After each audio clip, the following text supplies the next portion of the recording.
Olá, boa noite. Boa noite. Vaticano divulga detalhes da viagem do Papa a Portugal. Jornada Mundial da Juventude tem participação espiritual de idosos. Liderança do Cáris se reúne na Canção Nova. Mercado financeiro reage à mudança na presidência do IBGE. Conselho Curador do FGTS aprova pausa no pagamento de prestações de beneficiários do programa Minha Casa Minha Vida. Homenagens marcam despedida de Dom Geraldo Lírio Rocha no Espírito Santo. São Paulo recebe um dos maiores festivais de tecnologia e inovação do mundo. Anvisa libera novo medicamento para combate ao colesterol. O Canção Nova Notícias desta quinta-feira começa agora.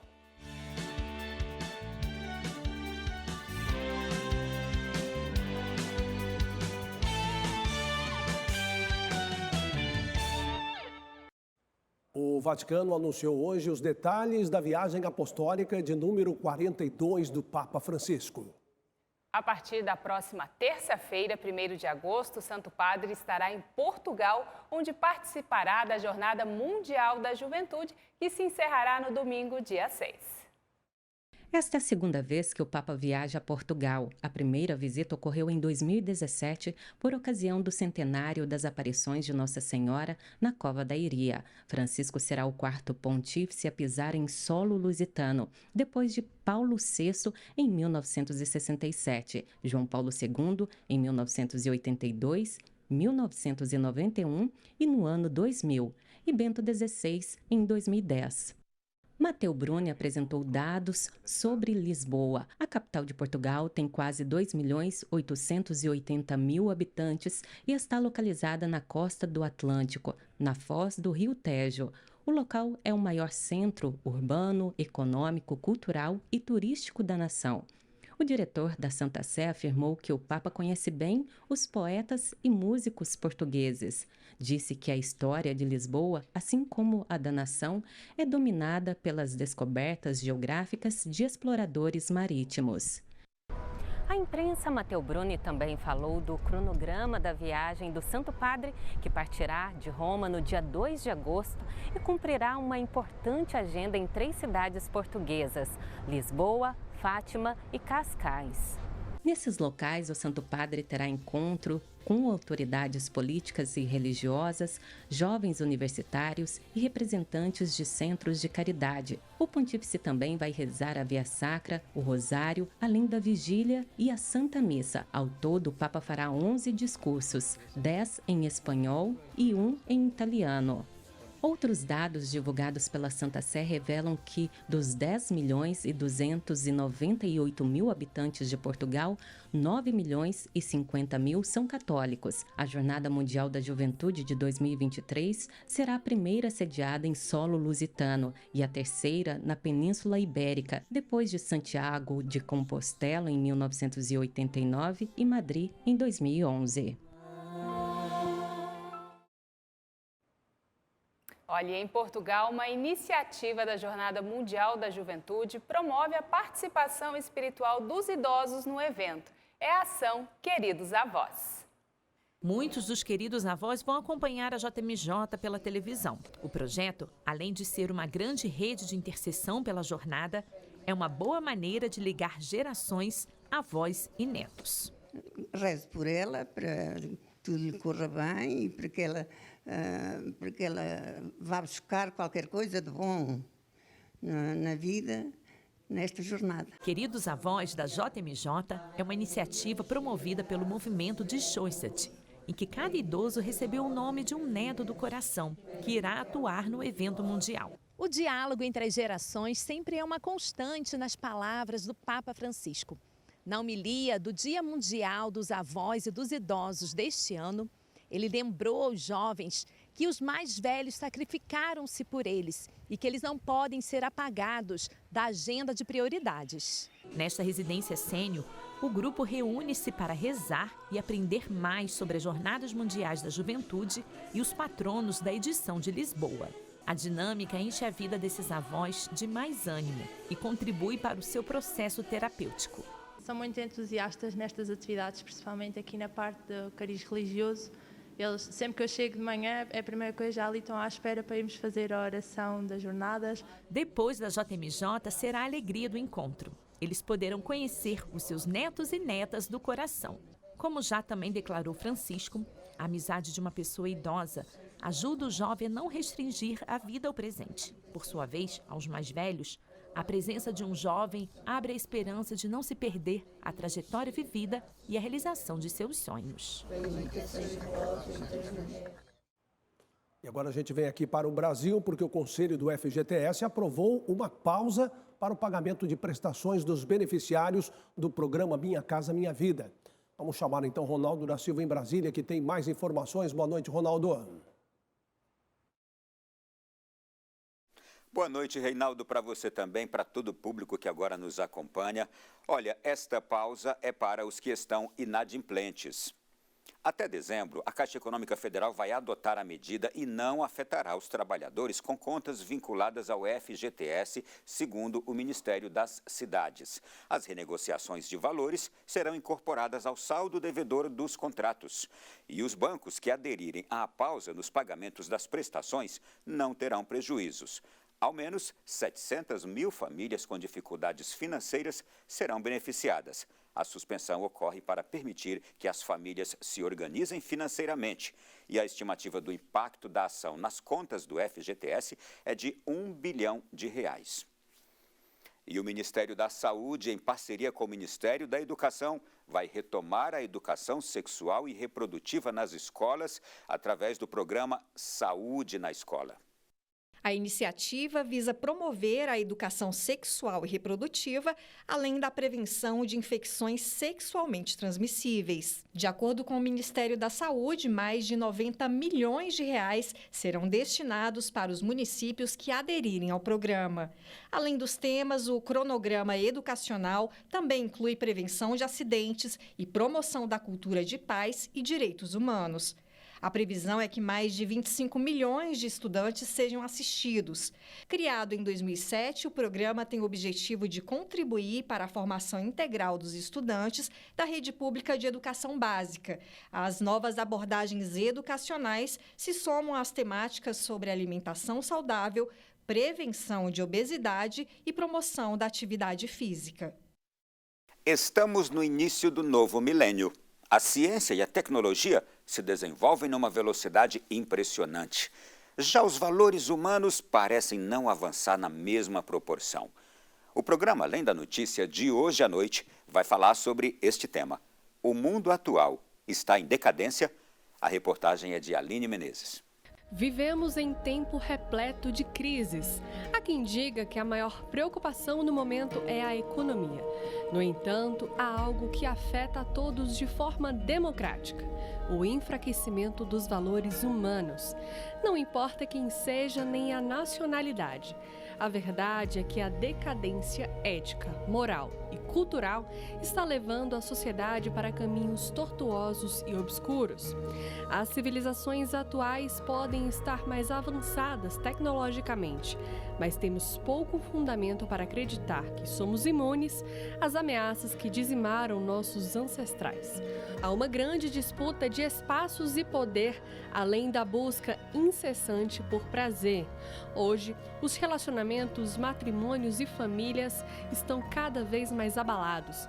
As drogas e a criminalidade em índices jamais vistos. A vida é banalizada e relativizada. Sofremos uma epidemia de ansiedade, depressão e suicídio. O que mais parece ser reflexo de uma geração que busca a verdade, o prazer e a felicidade, mas não os encontram. São muitas perguntas carentes de respostas para concluirmos de fato se o mundo está em decadência.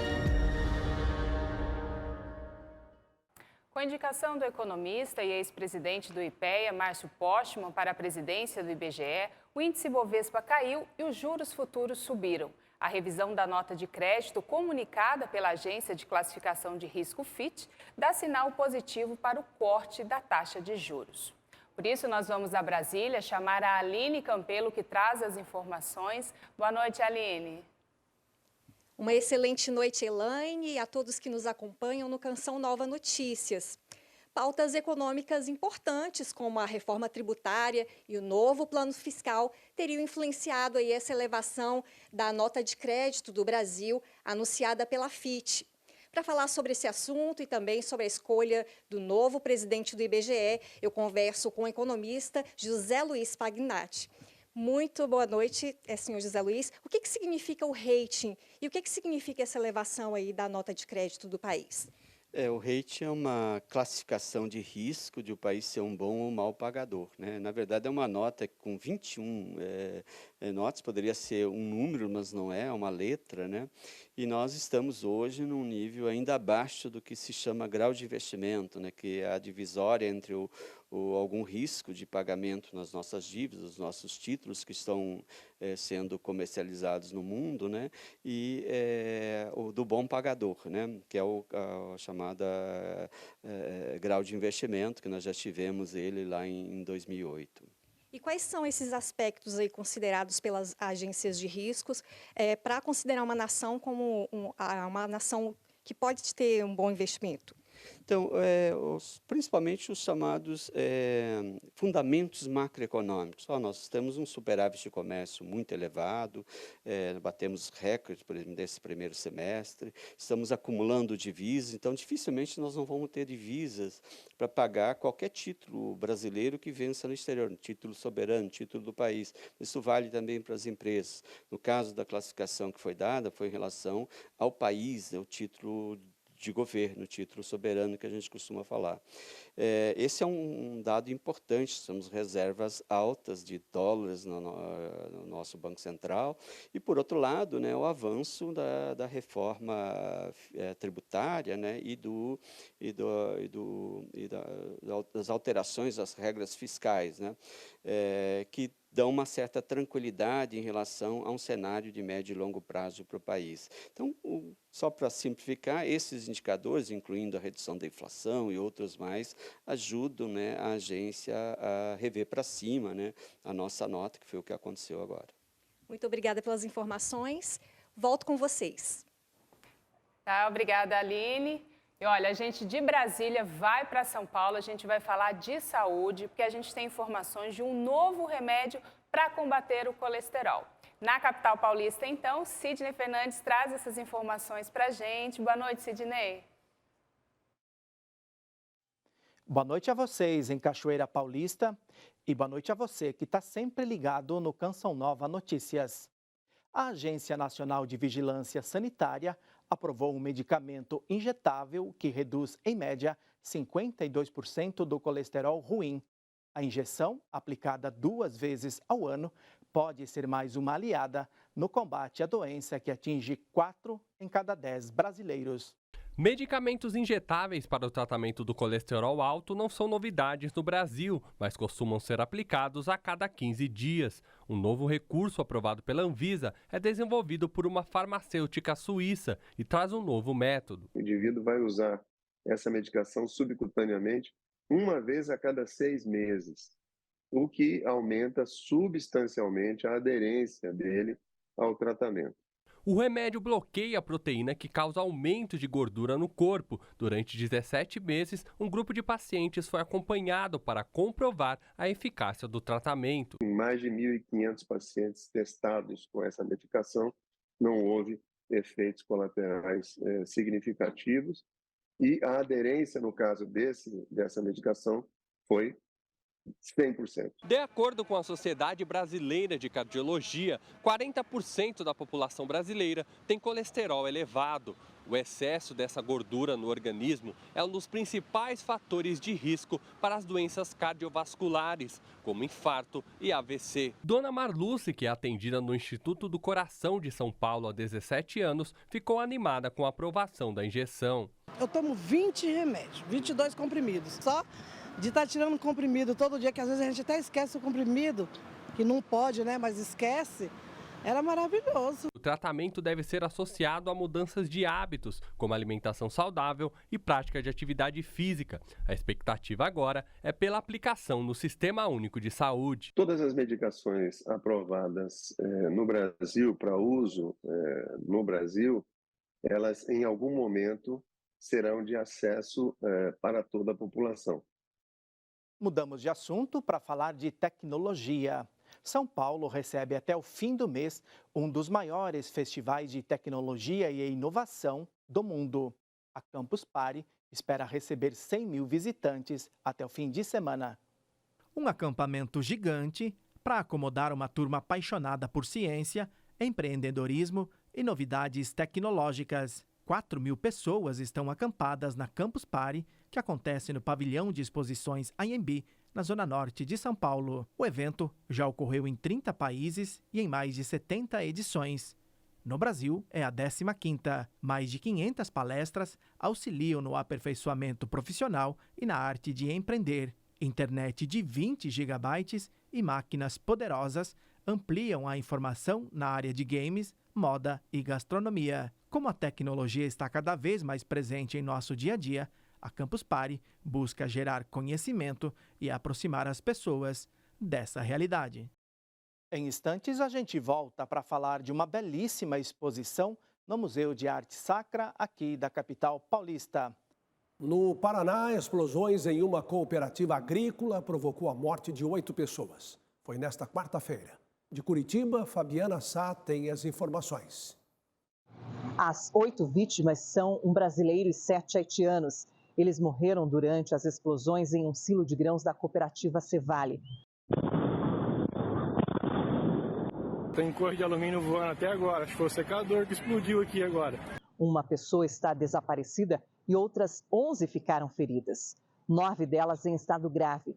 Parte das vítimas estava em um túnel que interliga os armazéns do silo na hora das explosões. Fazia mais de umas 3 horas que nós estávamos já na fila esperando. Tinha uma carreta vermelha na frente, essa carreta fazia ar, ela trancou os freilhos. Ela atrasou uns 15 minutos, nós a 20.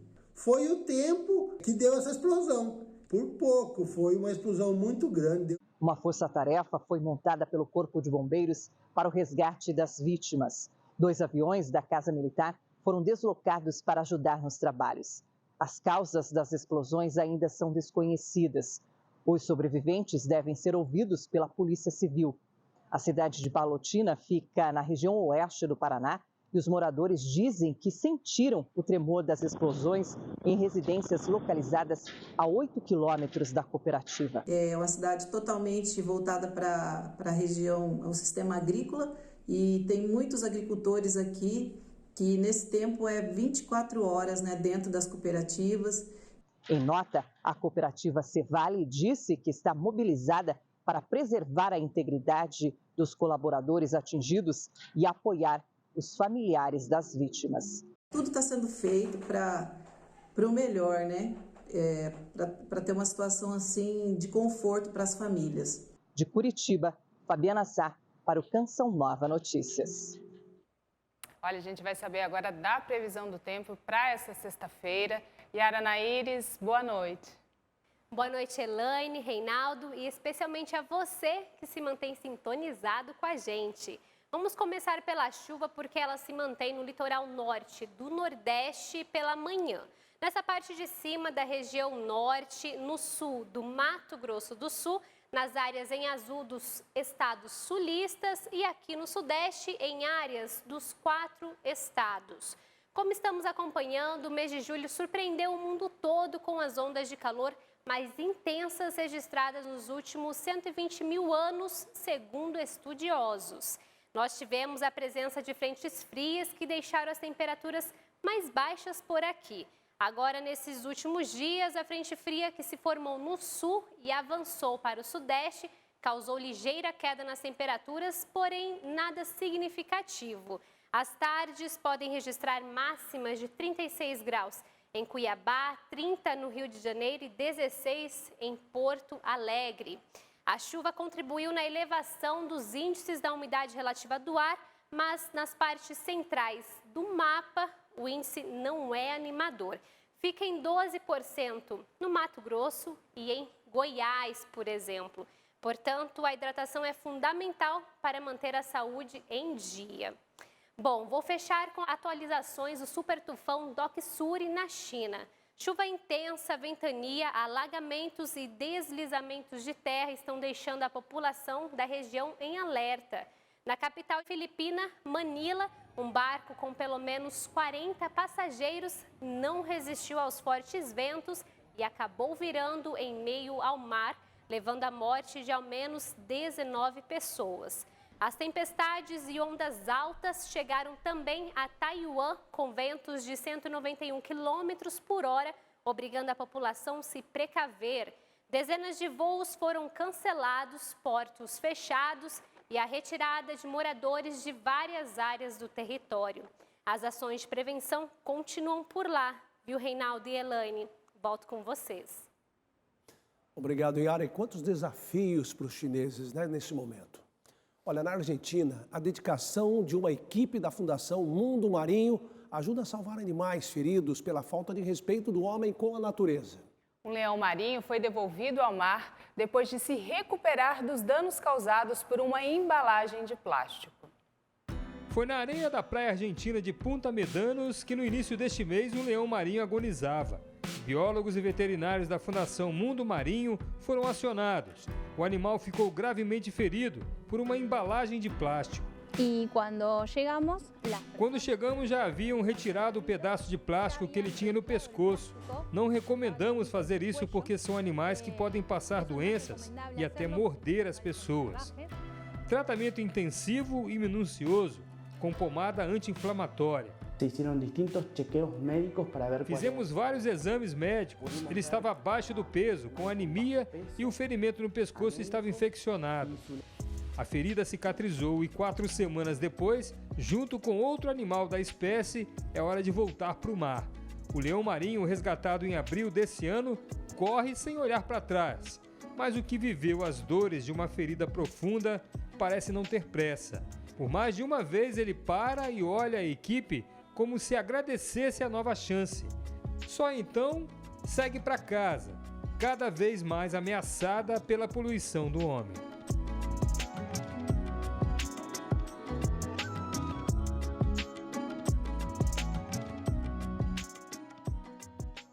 Voltamos a São Paulo com Sidney Fernandes para falar de uma exposição que retrata a história de um dos mais importantes museus de arte sacra do país. Sidney. Exatamente. Aqui na capital paulista, uma exposição no Museu de Arte Sacra reúne obras que ilustram parte da história da instituição, fundada em 1970. A mostra segue até o dia 30 de julho e você pode apreciar um pouco dessas preciosidades na reportagem de Aline Mércio e Antônio Matos. O espaço, com mais de 50 anos, fica dentro de um mosteiro projetado por Frei Galvão e oferece história da arte e religião. Assim, é o Museu de Arte Sacra de São Paulo. O local recebe exposição com pinturas que mostram sua identidade. Um pouco das pinturas do Museu de Arte Sacra e abordar um pouco dos recortes temáticos e dos gêneros da pintura. As obras são divididas em 3 grupos. Pinturas que têm uma forte representação religiosa, que abordam fato histórico. Pinturas que representam essa parte mitológica, que não era simples de ser explicado, então ele era representado. Um dos diferenciais dessa exposição é que a seleção das obras foi feita pelos funcionários que compõem a parte técnica aqui do museu, a chamada curadoria coletiva. Cada um dos setores da equipe técnica se debruçou sobre as coleções do museu e fomos buscar essa identidade. Quem visita a mostra, que fica até o próximo domingo no museu, pode ver obras de Padre Jesuíno do Monte Carmelo, Francisco Lobo e Benedito Calixto. Um dos destaques é o quadro Extrema Unção, de Carlo de Servi, com mais de 2 metros de altura. É uma pintura de grande proporção, que foi conduzida nos primeiros anos do século XX e que traz todas as características da pintura dessa época. Nosso time de jornalismo aqui de São Paulo aguarda você amanhã, a partir das 9h30 da manhã, no Boletim de Notícias. Nossa participação de hoje fica por aqui. Boa noite a todos e até amanhã. Boa noite para você, bom descanso, hein? As homenagens a Dom Geraldo Lírio Rocha, arcebispo emérito de Mariana, falecido ontem, começaram hoje pela manhã em Vitória. Nas primeiras horas do dia, o corpo do arcebispo chegou na Catedral Metropolitana de Vitória. Clero, familiares e amigos ocupavam o local. A primeira missa aconteceu às 6 da manhã e a cada 2 horas uma nova celebração é realizada. Serão 3 dias de exéquias. Dom Geraldo cultivava de forma intensa a esperança. O presidente da CNBB, Dom Jaime Spengler, e o secretário-geral, Dom Ricardo Reppers, celebraram às 2 da tarde. Agora há pouco, o corpo começou a ser trasladado para a Diocese de Colatina, onde será velado até o meio-dia de amanhã. O sepultamento será às 3 da tarde de sábado, na cidade de Mariana, em Minas Gerais, seu último campo de missão oficial como arcebispo. Dom Geraldo sempre teve voz ativa e respeitada na igreja de todo o mundo. Nos últimos anos, pregava retiros, participava de encontros e reuniões. Ontem, o religioso estava em Altamira, no Pará, onde pregaria um retiro para o clero local e faleceu em decorrência de uma parada cardiorrespiratória após uma queda. A Canção Nova se une aos familiares, bispos do Brasil e todo o clero, agradecendo a Deus pela vida e ministério de Dom Geraldo, que foi e é fecundo. Oremos por sua alma, clamando a Deus que o tenha acolhido na vida eterna que tanto pregou.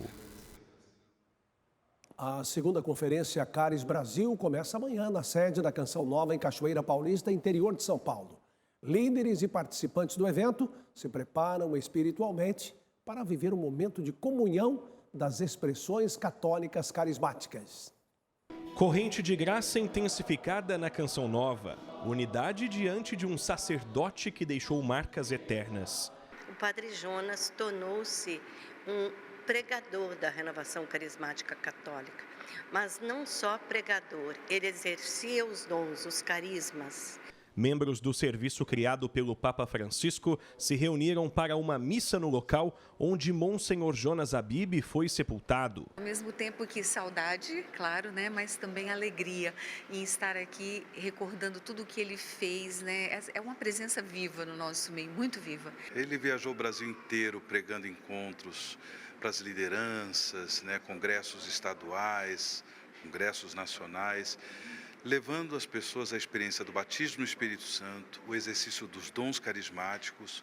Monsenhor Jonas Habib é considerado o pai das novas comunidades. Ajudou, incentivou e inspirou vocações. Aqui neste ambiente está sepultado um legítimo evangelizador das nações, impulsionado pelo batismo no Espírito Santo. Pregador, músico, profeta. Características que todos os presentes almejam alcançar em vida, para assim como Monsenhor Jonas, contemplar o Cristo. Impressionante como que a gente vê, escutando depoimentos, o quanto que o Monsenhor Jonas Habib foi influenciador de novas comunidades, dessa corrente pelo Brasil inteiro.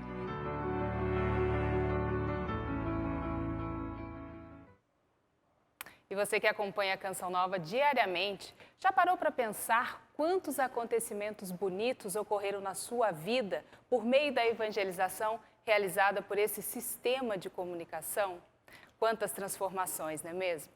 Olha, nós estamos com 76% na campanha deste mês, graças aos sócios e benfeitores. Julho está terminando e a Canção Nova conta com você. Acesse clube.cançãonova.com e conheça a melhor forma de fazer a sua doação. Obrigada por sua generosidade com esta obra. Olha, o esporte eleva a autoestima e dá aquela sensação de pertencimento. Na Canção Nova, a evangelização acontece também por esse meio. Olha, agora crianças e adolescentes atendidas pela Companhia de Artes e Esportes da Fundação João Paulo II vão ganhar um novo espaço.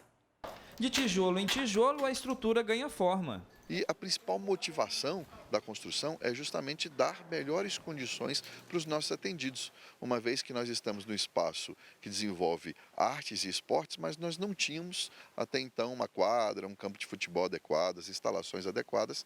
A construção é fruto da eficácia dos projetos sociais da Fundação João Paulo II, iniciativas reconhecidas pelo Estado. Nós conseguimos, graças a Deus, esse aporte do governo do Estado que nos possibilita construir essa obra. A área construída mede cerca de 1.600 metros quadrados. Além da quadra, o projeto conta com um campo de futebol society e uma sala de recepção.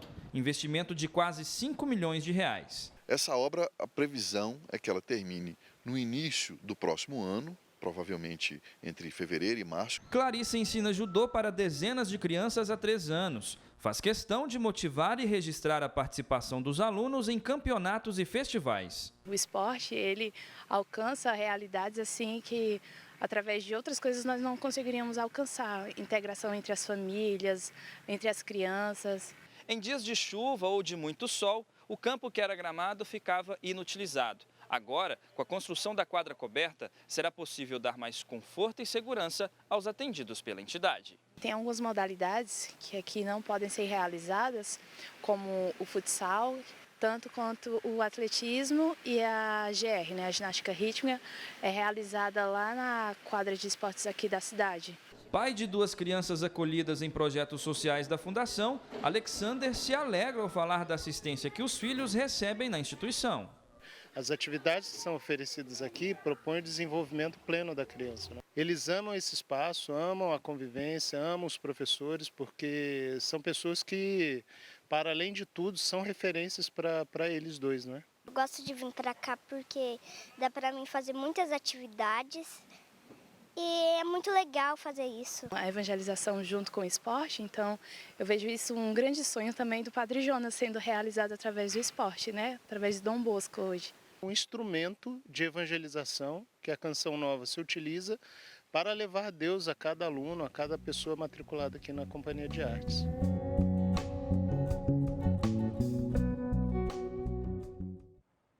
Olha, em agosto, a intenção de oração do Papa é a Jornada Mundial da Juventude em Lisboa, Portugal.